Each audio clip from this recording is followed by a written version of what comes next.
Students, हम लोग आज डिस्कस कर रहे हैं some basic principles of chemistry, रसायन विज्ञान के कुछ मूल some basic concepts of chemistry, रसायन विज्ञान की कुछ मूल अवधारणाएं, जिसमें हम डिस्कस करेंगे। जो स्टार्टिंग करेंगे हम तत्व,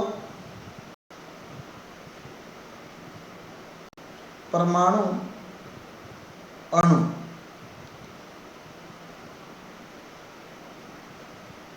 एलिमेंट, एटम,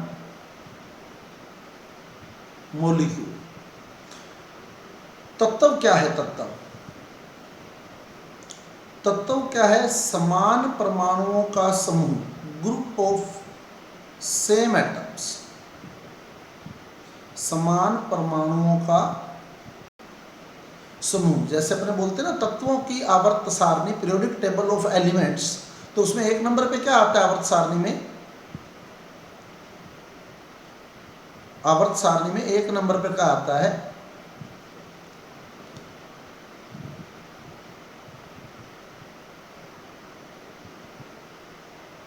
एक नंबर पर क्या आएगा आवर्त सारणी में? परमाणु क्रमांक एक किसका है? हाइड्रोजन। तो एक नंबर पर हाइड्रोजन तत्व आता है। हाइड्रोजन तत्व मतलब जितने भी हाइड्रोजन के परमाणु हैं वो सारे के सारे एक नंबर पर आ गए। हाइड्रोजन के जितने भी परमाणु हैं वो सारे के सारे एक नंबर पर आ जाते हैं, तो उसको बोल देते हैं हम हाइड्रोजन तत्व, यानी समान परमाणुओं का समूह। हाइड्रोजन के जितने भी परमाणु हैं उन सभी का ग्रुप जो है वो एक नंबर पर रखा गया है, तो एक नंबर पर हाइड्रोजन तत्व है। यानी तत्व क्या होता है? समान परमाणुओं का समूह तत्व होता है। Clear? Group of same atoms is known as element. Clear? उसके बाद परमाणु क्या है? परमाणु किसी भी पदार्थ की छोटी से छोटी इकाई। कोई भी पदार्थ है, जब हम उसको तोड़ते हैं तो लास्ट में जो छोटा से छोटा कण हमें प्राप्त होता है वो परमाणु है। पदार्थ की छोटी से छोटी इकाई,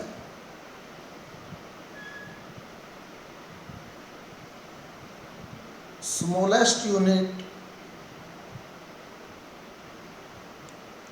ऑफ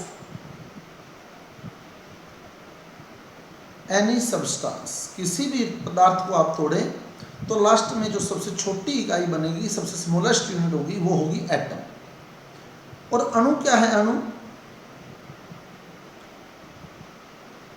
अणु क्या होता है? परमाणु और परमाणु जब आपस में जुड़ते हैं ना, परमाणु और परमाणु जब आप समूह नहीं बोलेंगे, है ना, समूह नहीं बोलेंगे, जब वो जुड़ गए, परमाणु और परमाणु जब आपस में जुड़ते हैं तो एटम प्लस एटम, समूह तो ये हो गया। क्लियर? समूह तो ये है, जैसे ये हाइड्रोजन परमाणु है, ये हाइड्रोजन परमाणु जो जुड़ा नहीं है, अभी तक जुड़ा नहीं, तो इसको तत्व बोला गया, हाइड्रोजन तत्व। और परमाणु जब जुड़ जाते हैं तो जिस इकाई का वो निर्माण करते हैं उस इकाई को हम क्या कहते हैं? अणु कहते हैं, मॉलिक्यूल कहते हैं। एटम और एटम जब आपस में जुड़ जाते हैं तो जिस यूनिट की वो फॉर्मेशन करते हैं वो यूनिट होती है अणु, मॉलिक्यूल। क्लियर? मॉलिक्यूल जो होते हैं, अणु जो होते हैं, वो दो प्रकार के होते हैं।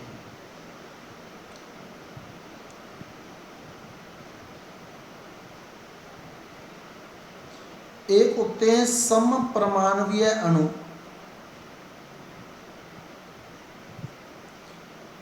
समपरमाणवीय अणु, जैसे H2। H2 में कौन कौन से परमाणु हैं बताओ? सम परमाणवीय मतलब होमो एटॉमिक, होमो, H और H है ना, होमो एटॉमिक मॉलिक्यूल्स, जिसमें दोनों एटम सेम होंगे। सम परमाणवीय, सम मैंने सेम, परमाणवीय मैंने परमाणु। जैसे H और H, दो H से बना है H2, है ना। ऐसे ही O2, O2 किससे बना है? O और O से, दोनों परमाणु सेम है। Cl2 किससे बना है? Cl और Cl से, तो ये होमो एटॉमिक है, सम परमाणवीय है। दूसरे होते हैं विषम परमाणवीय अणु, हेट्रो एटॉमिक, विषम परमाणवीय अणु, हेट्रो एटॉमिक मॉलिक्यूल।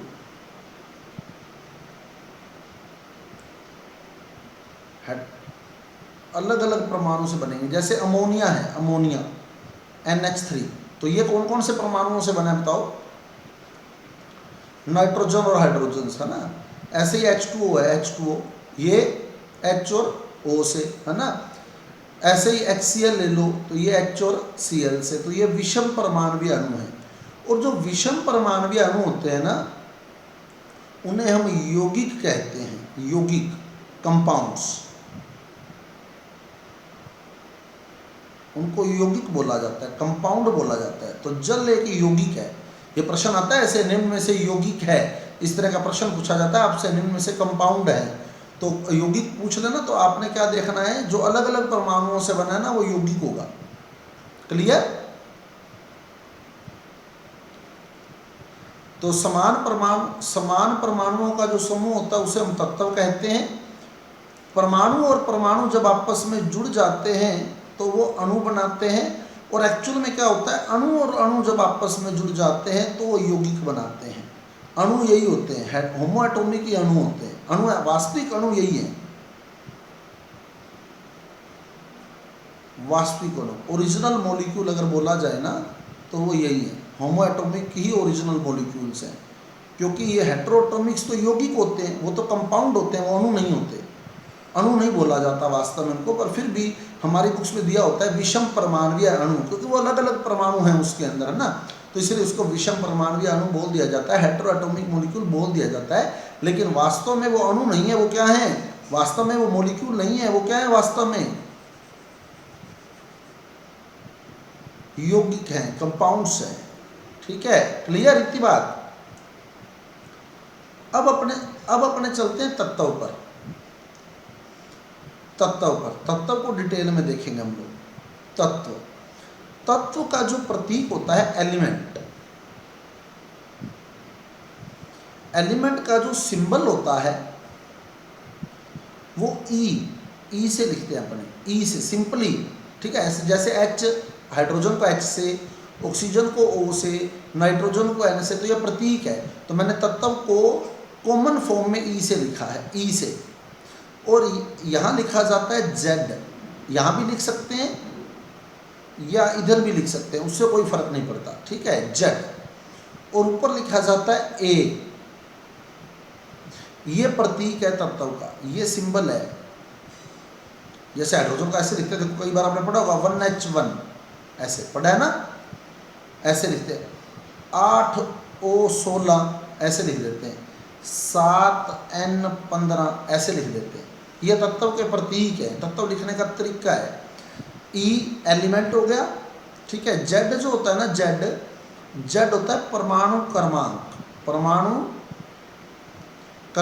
एटॉमिक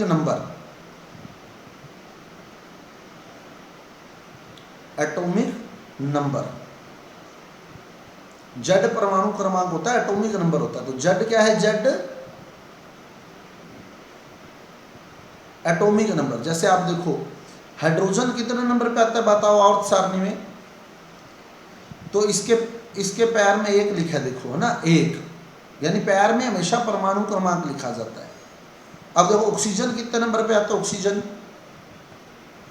तो इसके पैर में 8 लिखा है, देखो। ठीक है, ऐसे नाइट्रोजन कितने नंबर पे आता है, नाइट्रोजन, तो इसके पैर में 7 लिखा है, देखो। समझ गए? तो जेड जो है वो एटॉमिक नंबर है, परमाणु क्रमांक है। और किसी भी तत्व का जो परमाणु क्रमांक होता है ना, वो बराबर होता है प्रोटॉन की संख्या के। प्रोटॉन की संख्या के, जितने प्रोटॉन होते हैं ना उतना ही परमाणु क्रमांक होता है। परमाणु क्रमांक बराबर होता है नंबर ऑफ प्रोटॉन के।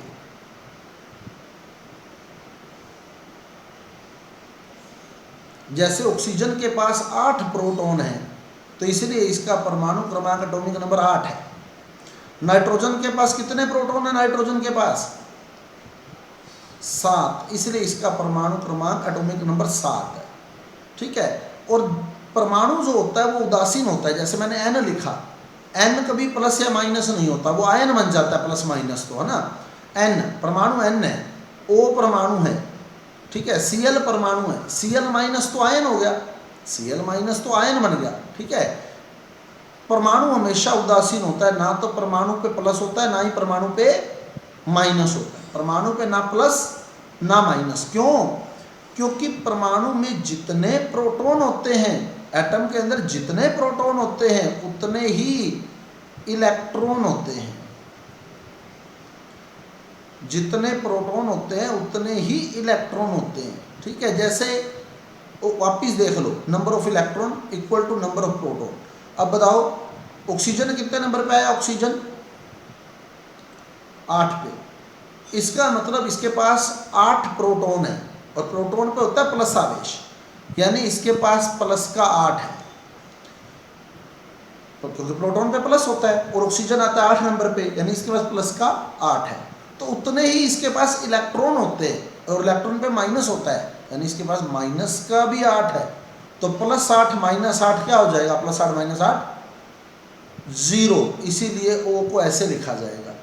ठीक है, अब अपने देखो क्या कहते हैं, इसके पास प्लस 8 है यानी 8 प्रोटॉन है और 8 ही इलेक्ट्रॉन है, माइनस का भी 8 है।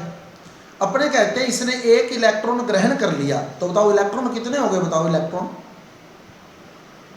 जब एक इलेक्ट्रॉन गेन कर लेगा तो इलेक्ट्रॉन कितने हो जाएंगे? इलेक्ट्रॉन कितने हो जाएंगे? अभी कितने इलेक्ट्रॉन है इसके पास? अभी कितने इलेक्ट्रॉन है?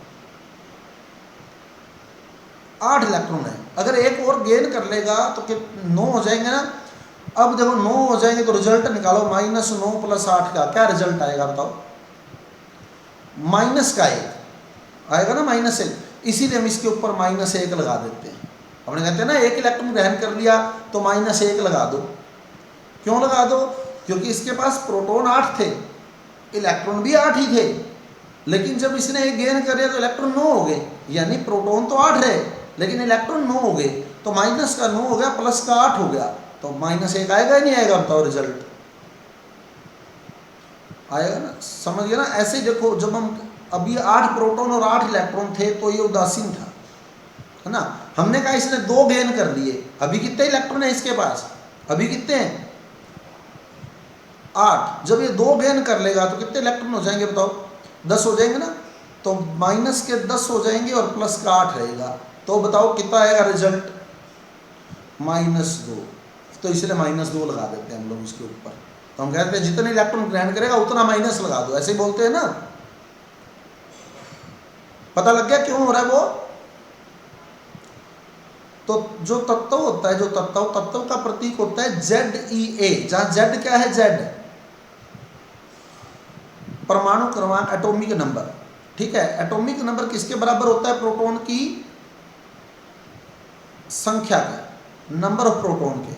और परमाणु जो होता है वो उदासीन होता है। क्यों? क्योंकि उसमें जितने प्रोटॉन होते हैं उतने ही इलेक्ट्रॉन होते हैं। ठीक है, और ऊपर जो होता है ए, जो होता है ना ए, वो होता है परमाणु भार या परमाणु द्रव्यमान। परमाणु भार या परमाणु द्रव्यमान, परमाणु भार या परमाणु द्रव्यमान, एटॉमिक मास, एटॉमिक मास जो बराबर होता है P + N के, प्रोटॉन प्लस न्यूट्रॉन के, प्रोटॉन प्लस न्यूट्रॉन के। अब देखो ए जो है वो है प्रोटॉन प्लस न्यूट्रॉन। परमाणु भार किसके बराबर होता है? प्रोटॉन प्लस न्यूट्रॉन के। और जेड क्या है? जेड, जेड किसके बराबर है? प्रोटॉन की संख्या के, जेड प्रोटॉन के बराबर है ना, जेड प्रोटॉन के बराबर है। अब खेल समझना क्या सिस्टम है। जैसे ये है ZeA, ये Z जो है ये तो है प्रोटॉन की संख्या के बराबर, और जो A है ये बराबर है प्रोटॉन प्लस न्यूट्रॉन के। अब मान लो मेरे को न्यूट्रॉन निकालने हो, सपोज कि मेरे को न्यूट्रॉन निकालने हो, तो मैं क्या करूँगा? A में से Z घटा दूंगा, A में से Z घटा दूंगा, क्योंकि A किसके बराबर था? प्रोटॉन प्लस न्यूट्रॉन के, और Z किसके बराबर था? प्रोटॉन के। तो अगर मैं इसमें से प्रोटॉन घटा दूंगा तो आप देखो प्रोटॉन से प्रोटॉन तो कट जाएगा, उत्तर न्यूट्रॉन आ जाएगा। आएगा ही नहीं आएगा? तो समझ गए? तो क्या करना है हमने? A में से Z घटा देंगे तो किसका उत्तर आ जाएगा? न्यूट्रॉन का, न्यूट्रॉन का। तो मोटी मोटी बात आपने याद कैसे रखनी है? हाँ, बात कैसे याद रखनी है, पैर में लिखा जाता है प्रोटॉन, पैर में लिखा जाता है प्रोटॉन यानी परमाणु क्रमांक, एटॉमिक नंबर, ठीक है। और सिर पे लिखा जाता है, सिर हो गया ये ऊपर, ई का सिर हो गया ये, सिर पे लिखा जाता है उसका मास जो है प्रोटॉन प्लस न्यूट्रॉन के। तो सिर में से अगर पैर घटा दें, सीधा याद रखना, सिर में से क्या घटा दें, पैर, तो न्यूट्रॉन निकल जाएंगे। न्यूट्रॉन निकालना हो ना तो अब a माइनस जेड मत याद रखना भले, ये याद रखना सिर माइनस पैर, याद रखना सुख है। न्यूट्रॉन निकालना तो क्या करेंगे,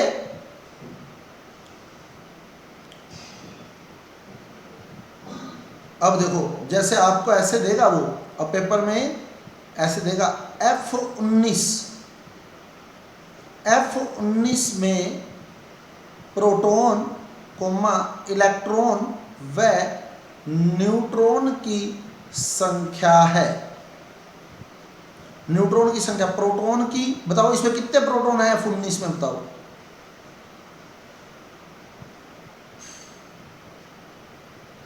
कितने प्रोटॉन बताओ बेटे, प्रोटॉन कितने, 9, ये 9 नंबर पे आता है वर्त सारणी में F, समझ गए ना, नंबर ऑफ एटॉमिक नंबर होता है प्रोटॉन, तो आपको पता होना चाहिए F कितने नंबर पे आता है, ठीक है। F आता है कितने नंबर पे, 9 नंबर पर, तो प्रोटॉन 9 है, और जितने प्रोटॉन होते हैं उतने ही इलेक्ट्रॉन होते हैं, तो इलेक्ट्रॉन भी 9 हो गए, तो प्रोटॉन 9 है ना, तो आप इसके पैर में 9 लिख लें, प्रोटॉन 9 है, ये आपको लिखना पड़ेगा पेपर में अपने आप, वो आपको नहीं बताएगा, ठीक है ना, क्योंकि हम लोग आवर्त सारणी सारी पढ़ेंगे तो वो हमारे को ये नहीं बताने वाला कि ये 9 नंबर पे आता है, तो 9 अपने को पता होना चाहिए कि F 9 नंबर पे आता है, ठीक है। प्रोटॉन 9 हो गए, इलेक्ट्रॉन 9 हो गए।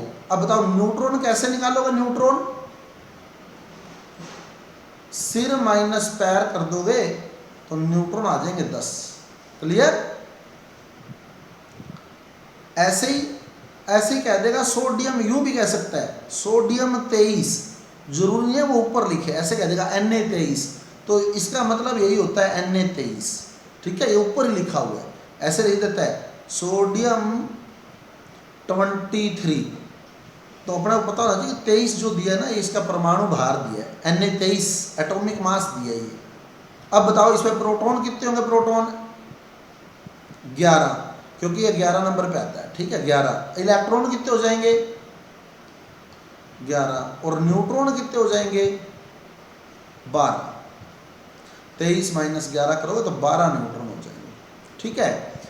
अब अगर हम तत्वों को बांटे, एलिमेंट को क्लासीफाई करें, वर्गीकृत करें, क्लासिफिकेशन ऑफ एलिमेंट, हमारी बुक तो हर चीज़ देखो, बुक में लिखा सब कुछ है, सिर्फ हमारे समझने का फर्क पड़ रहा है। वो हम लोग क्या उसको एक वर्गीकरण को रटने लग जाते हैं ना, तत्वों का वर्गीकरण। तो आप देखेंगे तो हमारी बुक तत्वों को 3 भागों में बांटती है। एक तो कहते हैं समस्थानिक,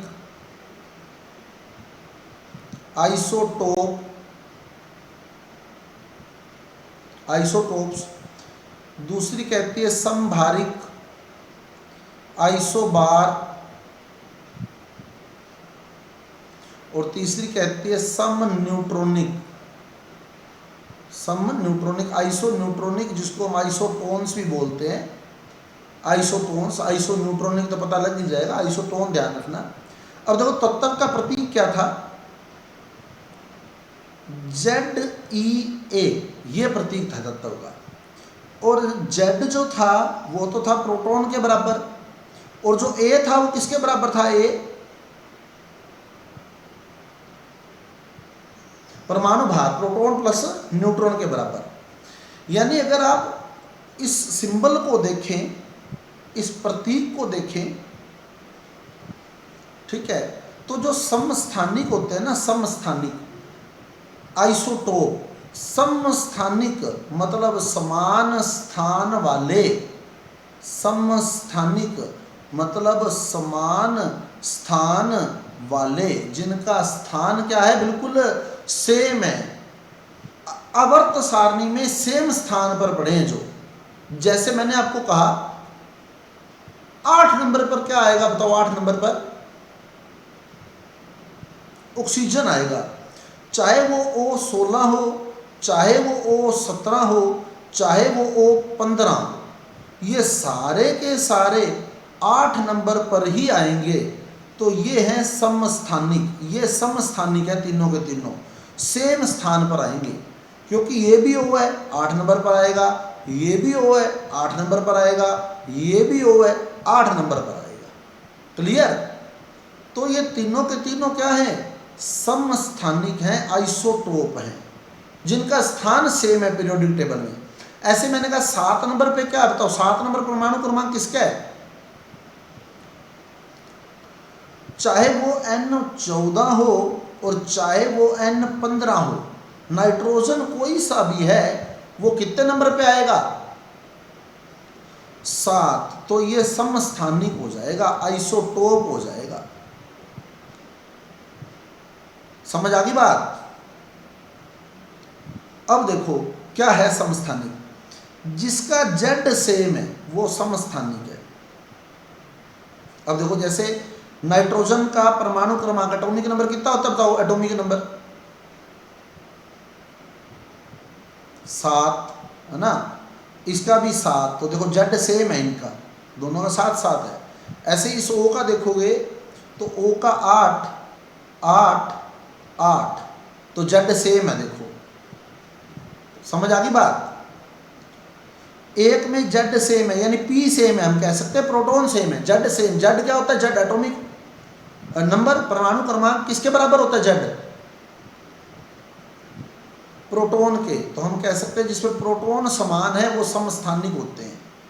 इसमें 3 ही बातें हैं, देखो Z यानी प्रोटॉन है, ठीक है। A क्या है ये बताना, A क्या है, परमाणु द्रव्यमान या परमाणु भार है ना, परमाणु भार एटॉमिक मास। तो जिसमें A सेम है, भार समान है, वो समभारिक होगा। ये तो नाम ही उतारा है समभारिक। समभारिक में क्या होगा बताओ, समभारिक में, और भार किससे लिखा है हमने, भार इसमें A से, ठीक है। अब देखो Z यानी प्रोटॉन सेम कर दिए, A सेम कर दिया यहाँ। अब प्रोटॉन और A के अलावा N बच गया, और तो अगर N सेम हो जाए तो सम न्यूट्रॉनिक हो जाएगा, आइसोटोन हो जाएगा। N सेम होता है इनमें। समझ आई बात? अब वापिस देखो एक बार, कितनी कैटेगरी है, 3। समस्थानिक, आइसोटोप। बात समझने की है, अगर आपको पिक्चर क्लियर होती है एलिमेंट की तो आप अपने आप सोच सकते हैं। समभारिक, समभारिक क्या होगा, आइसोबार भार सेम होगा, और सम न्यूट्रॉनिक यानी आइसोटोन।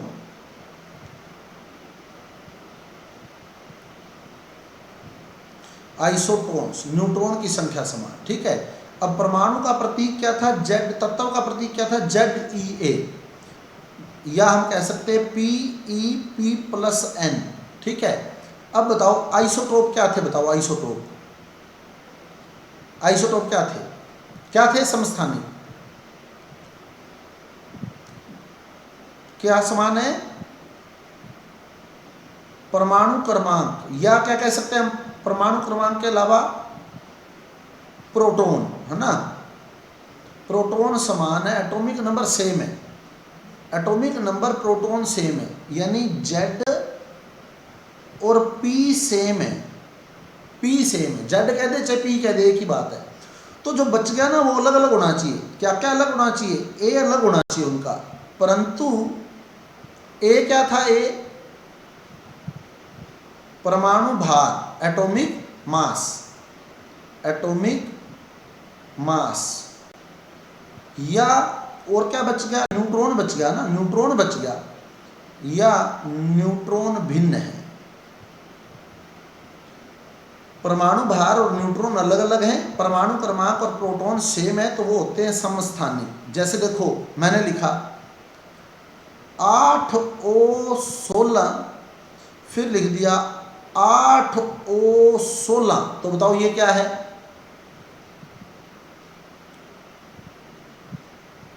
नहीं है, ये सेम ही लिखे हैं, 8 और 16 8 और 16 वही है। समस्थानिक नहीं बोलोगे इसको, ठीक है ना। समस्थानिक कब बोलोगे, अब मैंने लिख दिया 8 और 15, अब क्या है ये, अब समस्थानिक है ये। अब देखो इसमें जेड सेम है, देखो आप, लेकिन ए अलग अलग है। देखो इसका ए कितना है, इसका ए, एक का ए है 16 और दूसरे का ए कितना है, दूसरे का ए 15 है ना। एक का ए 16 है और दूसरे का ए 15 है, समझ गए, पता लग गया। इसमें प्रोटॉन 8, प्रोटॉन 8, यानी परमाणु क्रमांक 8 कह दें या प्रोटॉन 8 कह दें, सेम हो गए दोनों। अब परमाणु भार देखो, इसका कितना एटॉमिक मास 16, इसका कितना है 15, तो ये अलग अलग हो गया। देखो अब न्यूट्रॉन निकाल के देखो, इसके न्यूट्रॉन निकालो, कैसे निकालोगे बताओ न्यूट्रॉन, सिर माइनस पैर, यानी 16 माइनस 8, 16 माइनस 8 कितना आएगा 8। और इसके कैसे निकालोगे न्यूट्रॉन, 15 माइनस 8 कितना आएगा, 15 माइनस 8 7। तो इसके न्यूट्रॉन 8 हैं, इसके न्यूट्रॉन 7 है ना। एक में 8 न्यूट्रॉन है, एक में 7 न्यूट्रॉन है। तो देखो एक का परमाणु भार 16 था, एक का 15 था, एक में 8 न्यूट्रॉन थे, एक में 7 न्यूट्रॉन थे। तो परमाणु भार या न्यूट्रॉन अलग अलग हैं, डिफरेंट हैं, समझ आई बात। तो समस्थानिक क्या होता है, आइसोटोप क्या होता है, आइसोटोप जिसका परमाणु क्रमांक या प्रोटॉन की संख्या तो समान हो, परंतु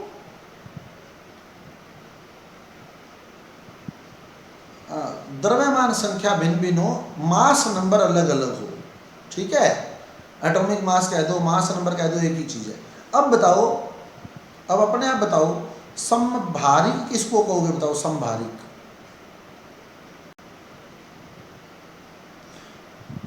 परमाणु भार समान हो, परमाणु द्रव्यमान सेम हो ना, एटॉमिक मास सेम है। बाकी जो प्रतीक में आपको दिख रहा है ना, जो सिंबल में आपको दिख रहा है, वो अलग अलग होना चाहिए एटॉमिक मास के अलावा। क्या क्या दिख रहा है बताओ एटॉमिक मास के अलावा, परमाणु क्रमांक है ना, परमाणु क्रमांक या प्रोटॉन कह दो, और क्या दिख रहा है, न्यूट्रॉन दिख रहे हैं, है ना, न्यूट्रॉन दिख रहे हैं, न्यूट्रॉन, ये अलग अलग होना चाहिए, ठीक है। सिर्फ परमाणु भार ही सेम होना चाहिए, ए ही सेम होना चाहिए, ए के अलावा जो भी दिख रहा है वो सब अलग अलग होना चाहिए। जैसे देखो मैंने लिखा 8O15 और एक लिख दिया 7N15। अब बताओ इसका भार बताओ कितना है, इसका 8O15 का भार कितना है 15, मास 15 है ना, और 7N15 का 15, 8O15 का 15, 7N15 का 15, यानी एटॉमिक मास सेम हो गया, परमाणु भार सेम हो गया। अब परमाणु क्रमांक देखो, इसका 8 है, इसका 7 है, यानी प्रोटॉन अलग अलग हो गए, प्रोटॉन अलग अलग हो गए। अब न्यूट्रॉन निकाल के देखो, पहले के न्यूट्रॉन निकालो, दूसरे के निकालो, तो देखो न्यूट्रॉन भी अलग अलग हो गए, है ना। तो परमाणु भार के अलावा जो भी हो ना वो अलग अलग होना चाहिए, क्लियर। अब इस पे आओ सम न्यूट्रॉनिक पे, इसमें न्यूट्रॉन तो सेम हो जाएंगे, फिर अलग अलग क्या होगा बताओ,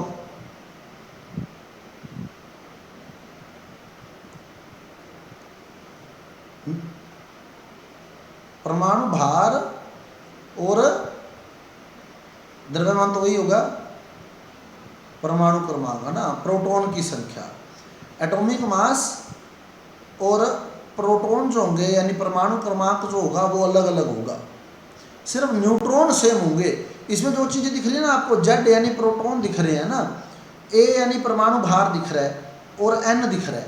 तो अगर एन सेम है ना तो बाकी सारे अलग होने चाहिए, जेड सेम है तो बाकी सारे अलग होने चाहिए। अगर ए सेम है तो बाकी सारे अलग होने चाहिए। क्लियर?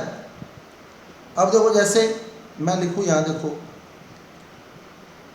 8O16 और 7N15। अब देखो इसमें प्रोटॉन न्यूट्रॉन निकालना, इसमें 8O16 में कितने न्यूट्रॉन आएंगे? 8। इसमें निकालो 7N15, तो इसमें भी 8। दोनों में 8-8 न्यूट्रॉन है, तो ये सब न्यूट्रॉनिक आइसोटोन हो गए। क्लियर? अब परमाणु भार देखो इसका कितना है? एटॉमिक मास 16, इसका कितना है? 15। तो अलग अलग हो गया, एटॉमिक मास अलग अलग हो गया। प्रोटॉन देखो, इसमें 8, इसमें 7, ये भी अलग अलग हो गए। देखो सिर्फ न्यूट्रॉन सेम होने चाहिए। आई समझ या नहीं आई बात? ये होगा आपका तत्व टॉपिक। ठीक है, अब एक छोटा सा टॉपिक और, फिर कल हम मोल अवधारणा डिस्कस करेंगे। बहुत आसान यूनिट है। अब हम छोटा सा टॉपिक करते हैं, परमाणु द्रव्यमान, एटॉमिक मास। ठीक है, परमाणु का द्रव्यमान फिक्स है, और अगर हम एटॉमिक मास को एटम से जोड़ते हैं, परमाणु को परमाणु से जोड़ते हैं, तो क्या बनता है बताओ? अणु, मॉलिक्यूल, है ना। परमाणु को परमाणु से जोड़ेंगे तो अणु बनेगा, और अगर परमाणु भार को परमाणु भार से जोड़ देंगे तो अणुभार बन जाएगा, है ना। अणुभार, परमाणु को परमाणु से जोड़ते हैं तो अणु बनता है, तो परमाणु भार को परमाणु भार से जोड़ देंगे तो अणुभार बन जाएगा। यानी अगर एटॉमिक मास को एटॉमिक मास से जोड़ देंगे तो मोलिक्यूलर मास बन जाएगा, मोलिक्यूलर मास, जिसको हम मोलर मास बोलते हैं। समझ आ गई बात? ठीक है, अब देखो जैसे हाइड्रोजन है, हाइड्रोजन का परमाणु भार 1 होता है। मेन में लिख रहा हूं मैं। कार्बन का परमाणु भार 12 होता है, नाइट्रोजन का परमाणु भार 14 होता है, ऑक्सीजन का परमाणु भार 16 होता है, सोडियम का परमाणु भार 23 होता है, मैग्नीशियम का परमाणु भार 24 होता है, फास्फोरस का परमाणु भार 31 होता है, सल्फर का परमाणु भार 32 होता है, क्लोरीन का परमाणु भार 35.5 होता है, पोटेशियम का परमाणु भार 39 होता है, कैल्शियम का परमाणु भार 40 होता है, और बाकी Fe का 56 होता है। ठीक है, वो भी हम देख लेंगे।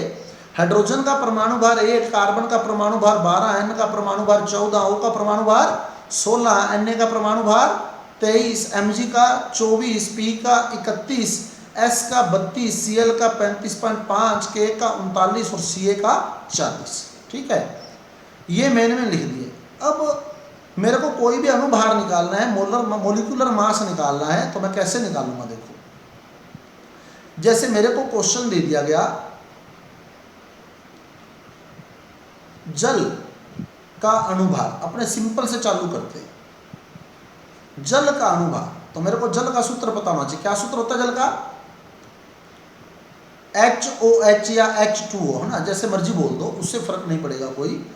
HOH बोल दो चाहे HOH। ठीक है, अब आपने इसका परमाणु भार कितना होता है? H का परमाणु भार कितना है? यहां से देख लो, 1। O का कितना है? O का 16, है ना। फिर H का 1। अब इन सारों को जोड़ दो, क्योंकि परमाणु भार को परमाणु भार से जोड़ेंगे ना तो अणुभार बनेगा। परमाणु भार को परमाणु भार से जोड़ेंगे तो अणुभार बनेगा। तो HOH, H का 1, O का 16, H का 1, इन सारों को जोड़ दो, 18 बन जाएगा। तो इसका अणुभार होता है 18। ठीक है, मोलर मास 18। ऐसे ही H2O का सीधा सोच लेते हैं। H का कितना होता है? H का 1। अब H है कितने इसमें? तो 1 H का 1 होता है, तो 2 H का 2 हो जाएगा। बेटे आपने किसी ने स्पीकर जोड़े हुए हैं शायद, आज स्पीकर जोड़ा हुआ किसी ने क्या?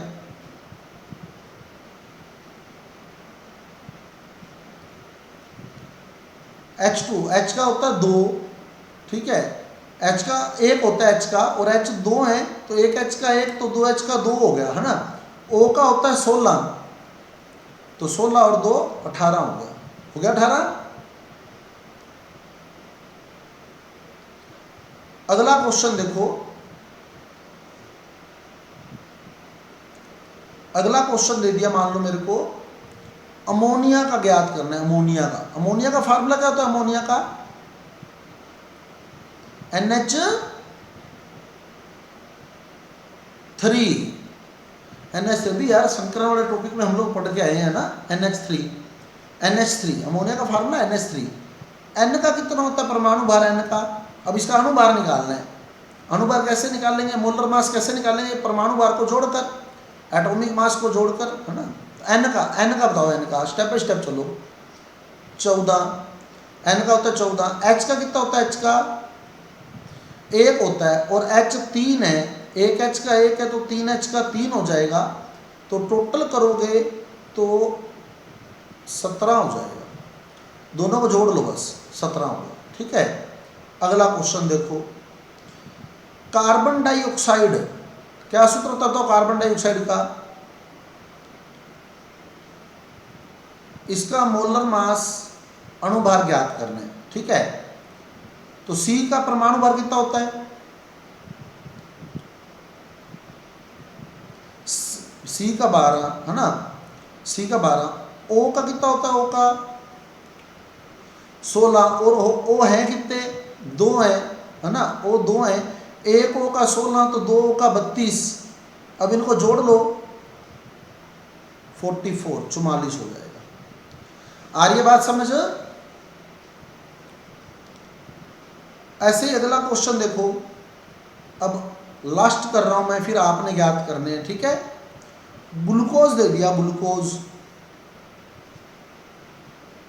ग्लूकोज का अणुभार मोलर मास। ग्लूकोज का सूत्र बताओ, क्या होता है ग्लूकोज का सूत्र? C6H12O6, C6 180 आएगा, बहुत बढ़िया। C6H12O6। तो कार्बन का होता है 12, कार्बन है कितने? 6, एक कार्बन का 12 तो 6 कार्बन का 72, 12 6 के 72 हो जाएगा। H का होता है 1, एक H का 1 तो 12 H का 12। O का होता है 16, एक O का 16 तो 6 O का 96, क्योंकि 6 O है, एक O का 16 तो 6 O का 96। अब सारों को जोड़ लो, 72 और 12 84, और 84 और 96 180। अतः ग्लूकोज का जो अणुभार है, मोलर मास है, वो 180 हो जाएगा। क्लियर?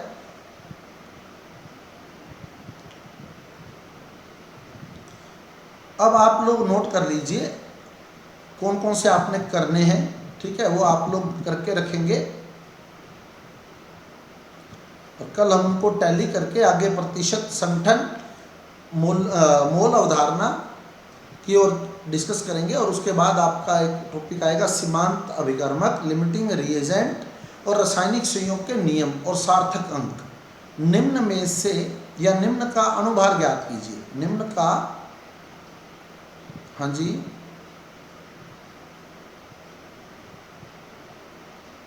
नहीं बेटा ऐसा कोई फिक्स नहीं है, ठीक है। जितने भी जो समस्थानिक होते हैं ना, आइसोटोप हैं जितने भी, ठीक है, जैसे मान लो क्लोरीन के आइसोटोप हैं, या फिर मान लो सोडियम के आइसोटोप है, जितने भी नाइट्रोजन के आइसोटोप है, उनका एवरेज दिया हुआ है, ये सारा उनसे कैलकुलेट किया जाता है, ठीक है। लगभग दुगना होता है, हमेशा दुगना हो, कोई फिक्स नहीं होता, ठीक है। जैसे Fe का परमाणु क्रमांक कितना है? Fe का कितने नंबर पे आता है? Fe 26 पर इसका परमाणु भार जो है ना, परमाणु भार एटॉमिक मास जो है 56 है, तो 26 का दुगुना तो 52 होता है ना, लेकिन Fe का 56 है। ऐसे देखो, और एग्जांपल देता हूँ आपको, जो अपने पास कॉपर है, कॉपर कितने नंबर पे आता है? कॉपर 29 पे, लेकिन कॉपर का 63.5 है, कॉपर का 63.5 है, ठीक है, ऑलमोस्ट 63। जिंक का 64 है, जिंक 30 पे आता है। हमेशा डबल हो कोई जुड़ने का, लेकिन लगभग डबल के आसपास ही होता है, ठीक है। निम्न का अणुभार ज्ञात कीजिए। निम्न का मोलर मास ज्ञात करना है आपने। जैसे पहला आपको दे रहा हूं सल्फ्यूरिक अम्ल, सल्फ्यूरिक एसिड, फार्मूला बताओ सल्फ्यूरिक अम्ल का, H2SO4, ठीक है, इसको सोल्व करके रखोगे। नंबर 2 एसिटिक अम्ल, एसिटिक अम्ल का सूत्र बताओ, CH3COOH, ठीक है, एसिटिक अम्ल। सुक्रोज या चीनी, जो घर पे खाते हैं अपने, शुगर, ठीक है, केन शुगर बोलते हैं सही तो चीनी को, केन शुगर यानी गन्ने से मिलने वाली चीनी, शर्करा, केन शुगर। फार्मूला क्या होता है इसका, C12H22O11, ठीक है। उसके बाद आप ज्ञात करेंगे नाइट्रिक अम्ल का। क्या सूत्र होता है नाइट्रिक अम्ल का, नाइट्रिक एसिड HNO3, और एक आप ज्ञात कर दें फास्फोरिक अम्ल का, फास्फोरिक एसिड। क्या फार्मूला होता है फास्फोरिक अम्ल का, H3PO4, ठीक है। ये कैलकुलेट करके रखेंगे, इनके अनुभार आप लोग ज्ञात करके रखेंगे। कल हम लोग क्लास स्टार्ट करने से पहले इनको डिस्कस करेंगे। फिर प्रतिशत संगठन, मूलानुपाती सूत्र, मूलानुपाती सूत्र मैं आपको बहुत ईजी तरीके से सिखा दूंगा, जैसे आपके कंपटीशन में आते हैं, हम उसी पैटर्न पे बात करेंगे, ठीक है। हम लोग वो तरीका नहीं लगाएंगे कि उसका परमाणु भार है, भाग दो, ये करो वो करो, इतना कुछ नहीं। आपका ऑप्शन आपको मिलते हैं, जिसको प्रतिशत संगठन समझ आ गया, उसको मूलानुपाती सूत्र वाला टॉपिक समझ आ गया, वो अपने आप ऑप्शन में मूलानुपाती सूत्र की विकली कर देगा, उसको कोई दिक्कत नहीं आने वाली है, ठीक है। समझ आ गया टॉपिक आज वाला।